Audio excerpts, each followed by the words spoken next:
अंबानी परिवार ने अपने छोटे बेटे अनंत और राधिका की शादी से पहले गरीबों के लिए खास पहल की है।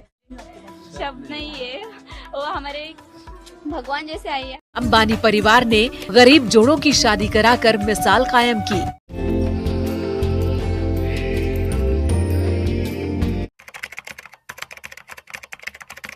सौ से ज्यादा जोड़े यहाँ पर बैठे हुए हैं सतलोक आश्रम इंदौर में, जहाँ पर आज इनकी दहेज मुक्त शादी होने जा रही है। महाराष्ट्र से भी हैं, उड़ीसा से भी हैं, मध्य प्रदेश के तमाम जिलों से यहाँ पर लोग बैठे हुए हैं। बेटी का ब्याह लाख रुपया ला दे तो भी ब्याह होना है, और भाई 10-20 हज़ार में काम चला दे वो भी ब्याह ही होना है। तो इसलिए हमने बहुत सिंपल वे से बच्चों का ब्याह करना चाहिए, जिससे क्या होगा कि हमारी आधी टेंशन मिटेगी। आज की वीडियो में हम बात करने वाले हैं मुकेश अंबानी और संत रामपाल जी महाराज के बारे में। दर्शकों, जिस प्रकार से मुकेश अंबानी ने अनंत अंबानी और राधिका मर्चेंट की हाल ही में जिस प्रकार से महंगी शादी की है, इस महंगी शादी से कुछ दिनों पहले इन्होंने महाराष्ट्र के पालघर में इन्होंने 50 जोड़ों का सामूहिक विवाह करवाया था। और इस सामूहिक विवाह के दौरान भारतीय मीडिया ने एक चाटुकारिता वाली भूमिका निभाई थी। महाराष्ट्र में पालघर के अंदर भारतीय मीडिया ने किस प्रकार से चाटुकारिता निभाई थी। विवाहित जोड़ियों को देखकर बहुत ही आनंद हो रहा है। इस प्रकार से साल 2024 के अंदर हाथरस वाली घटना हुई और भी अन्य घटना हुई। तो इन घटनाओं के दौरान अन्य बाबाओं के साथ साथ संत रामपाल जी महाराज का नाम जोड़ा, अर्थात अन्य बाबाओं के साथ साथ हमारे भारतीय मीडिया ने संत रामपाल जी महाराज की तुलना की और संत रामपाल जी महाराज का नाम जोड़ा। तो दर्शकों, आज की वीडियो में ये बात करना चाहते हैं, यदि हमारा भारतीय मीडिया फेक एलिगेशनों को शो करता है जनता के सामने, और यदि जब अच्छाई की बात आती है, जब जिस प्रकार से मुकेश अंबानी ने पालघर के अंदर 50 जोड़ों का सामूहिक विवाह कराया, तो उस सामूहिक विवाह को हमारी चाटुकारिता वाली मीडिया ने कुछ विशेष प्रकार से प्रदर्शित करके दिखाया। उन्होंने कुछ विशेष प्रकार से कहा मुकेश अंबानी के बारे में। अंबानी परिवार ने गरीब जोड़ों की शादी कराकर मिसाल कायम की।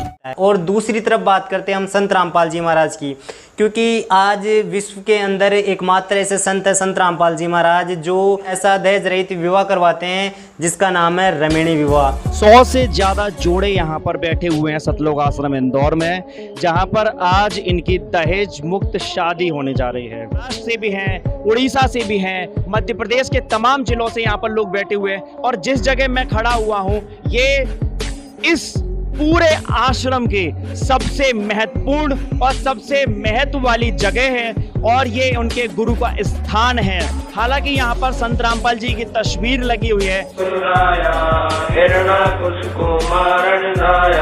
शादी कर चुके इन जोड़ों से हम लगातार बातचीत कर रहे हैं, और भी कई सारे जोड़े इनसे बातचीत करते हैं। क्या नाम है आपका? रोहित दास। कहाँ से हो? भोपाल से हो। सादा शादी की है, कैसा लगा? अच्छा लगा भगत जी। शादी की खुशी होती है, लेकिन बिल्कुल सिंपल खुशी है ये तो। जी भगत जी, सिंपल खुशी है, हमारे मालिक की दया है। मालिक हमारे दहेज मुक्त विवाह कराते हैं, सारी सामाजिक कुरीतियों को बंद करके। सादा सिंपल हमारी 17 मिनट की असुर निकंदन रमणी होती है, जिसमें 33 करोड़ देवी देवताओं की स्मृति होती है। आज हम दोनों सामूहिक विवाहों की तुलना करते हैं कि इनमें से कौन सा बेहतर है और कौन सा नहीं है। दर्शकों, पहले बात करते हैं हम मुकेश अंबानी की। मुकेश अंबानी ने जिस प्रकार से 50 जोड़ों का सामूहिक विवाह करवाया, उस विवाह के अंदर दूल्हा और दुल्हन को एक विशेष ड्रेस के अंदर उसको रखा गया। और जबकि बात करें संत रामपाल जी महाराज के आश्रम में, तो संत रामपाल जी महाराज के आश्रम में ऐसा कोई सिस्टम नहीं है। दूल्हा दुल्हन को किसी भी प्रकार की विशेष ड्रेस पहनने की आवश्यकता नहीं होती है, उनकी रमणीय साधारण कपड़ों में भी हो जाती है।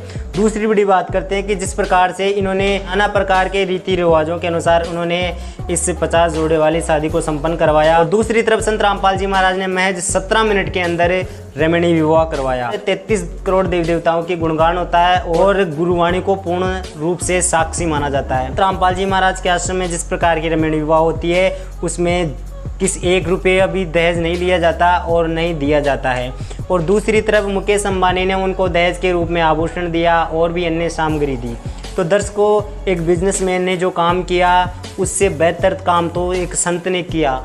तो इस बेहतर काम को हमारा भारतीय मीडिया आखिर क्यों नहीं दिखाता? आखिर क्यों एक बिजनेसमैन की छोटी सी पहल को इन्होंने इतना उजागर किया, इतना प्रचार किया कि इन्होंने लोगों का आकर्षण का केंद्र बना दिया। और दूसरी तरफ संत रामपाल जी महाराज ने दहेज रूपी राक्षस को खत्म करने के लिए नाना प्रकार के रूल रेगुलेशन बना रखे हैं, और गुरुवाणी को साक्षी मानकर संत रामपाल जी महाराज के समर्थक इस विवाह को पूर्ण रूप से संपन्न मानते हैं। जो काम एक बिजनेसमैन नहीं कर सका वो काम एक संत ने किया है, और जो काम संत कर सकते हैं वो कोई व्यक्ति विशेष नहीं कर सकता, क्योंकि व्यक्ति विशेष तो सिर्फ दिखावा कर सकता है, और जो संत होते हैं वह समाज की हित के लिए सोचते हैं, वह समाज की भलाई के लिए सोचते हैं, और संतों के वचनों में शक्ति होती है। इस प्रकार से व्यक्ति विशेष की खबरों को उजागर किया बड़े बड़े प्लेटफॉर्मों पे और अपने चैनलों पे चलाया, और उनकी द्वारा किए गए इस छोटे से काम की बहुत ज़्यादा अत्यधिक मात्रा में सराहना की। संत रामपाल जी महाराज के सानिध्य में हजारों रमणीय विवाह हो चुके हैं, पर आज तक कभी भी किसी भी न्यूज़ चैनल पर इस प्रकार की खबरें नहीं चलती कि संत रामपाल जी महाराज ने ऐसा रमणीय विवाह करवाया जिसकी विश्व में एक अनोखी पहल है। तो दर्शकों, इससे स्पष्ट होता है कि हमारा भारत का मीडिया किस प्रकार बिक चुका है व्यक्ति विशेष के लिए। और दूसरी तरफ बात करते हैं कि जिस प्रकार से संत ने जो विवाह को लेकर जो प्रयास किए हैं, कि जिस प्रकार से कन्याएं भ्रूण हत्याएं होती है, जिस प्रकार से बेटी को बहुत समझा जाता है, और बेटी को जन्म होते ही उसको मारने की जो प्लानिंग होती है हमारे सामाजिक लोगों द्वारा, इस पॉइंट को ख़त्म करने के लिए संत रामपाल जी महाराज ने कुछ विशेष प्रकार का ज्ञान दिया अपने समर्थकों को, जिसके अकॉर्डिंग उनके समर्थक उनकी गुरुजी की बात को पूर्णतः मानते हैं और दहेज रूपी राक्षस को ख़त्म करने के मिशन में शामिल होते हैं, और संत रामपाल जी महाराज द्वारा दी गई रूल रेगुलेशन को फॉलो करते हैं। तो दर्शकों, जो काम बिजनेस में नहीं कर सकता वो काम संत कर सकते हैं, और जो काम संत कर सकता है वो काम बिजनेस में नहीं कर सकते। पर हमारे भारत का करप्ट मीडिया, संत का मीडिया ये सोचता है कि अगर किसी का भला कराना है तो व्यक्ति विशेष से ही हो सकता है, साधु संतों से नहीं हो सकता, क्योंकि साधु संत तो पाखंडी होते हैं इनके नज़र में।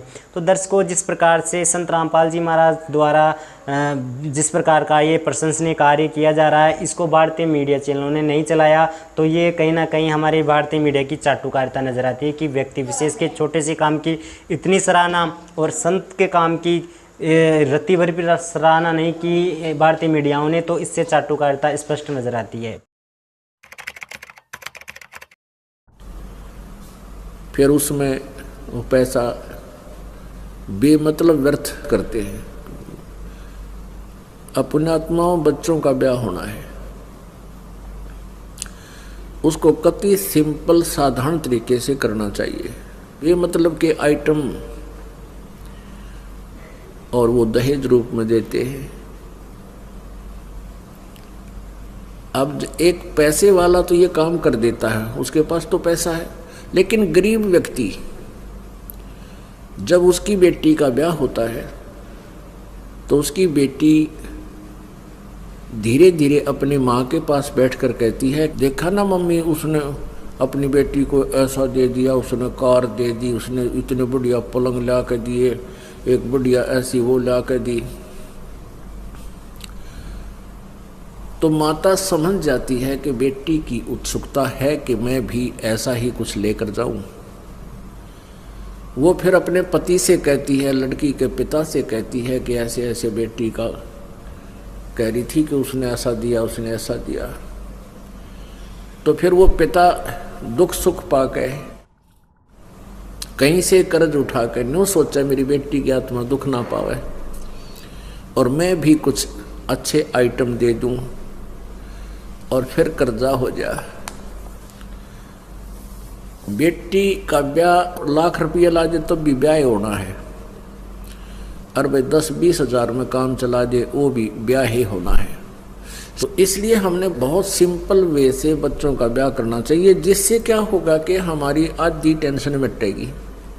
तो ये थे संत रामपाल जी महाराज के विचार, अर्थात ये थी संत रामपाल जी महाराज की विश्व में अनोखी पहल एक बेटी को लेकर। जिस प्रकार से बेटी को बहुत समझा जाता है, जिस प्रकार से कन्या भ्रूण हत्याएँ होती है, अर्थात जिस प्रकार से बेटी को जन्म से ही ताने मारे जाते हैं कि इनको किस प्रकार से शादी होगी, किस प्रकार से कितना खर्च होगा। तो इस प्रकार के इस प्रॉब्लम को किस प्रकार से एक संत ने सॉल्व किया, कितनी ईजी प्रोसेस से।